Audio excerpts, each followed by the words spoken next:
L'affaire Vincent Lambert a été pour moi une des plus intéressantes et peut-être des plus emblématiques que j'ai pu couvrir parce qu'en fait elle mêlait plusieurs éléments. Vincent Lambert est un infirmier, il part travailler à Châlons et il a un accident sur la route et en 2008 il se retrouve donc dans un état végétatif. Il est transféré au CHU de Reims et en fait on n'en parle pas pendant des années. Il est dans sa chambre, sa femme vient le voir, etc. Et l'affaire vraiment démarre en 2013 lorsque les médecins du CHU avec le docteur Carigère qui était le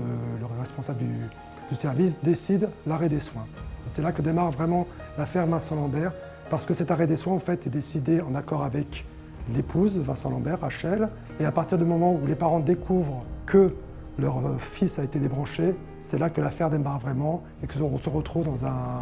dans une affaire humaine évidemment, mais une affaire familiale, une affaire aussi religieuse, parce qu'il y a beaucoup de convictions religieuses derrière aussi, et ça va durer pendant 6 ans avec tout un tas de rebondissements judiciaires, de confrontation entre surtout deux personnages forts dans cette histoire, au-delà de évidemment Vincent Lambert, Rachel, son épouse, et Viviane, sa mère, qui vont s'opposer jusqu'à la fin pour décider ou pas de l'arrêt des soins et donc de la fin de vie de Vincent Lambert.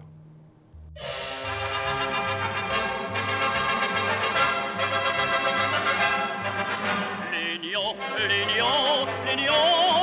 votre journal de tous les jours, demandez l'ami de tous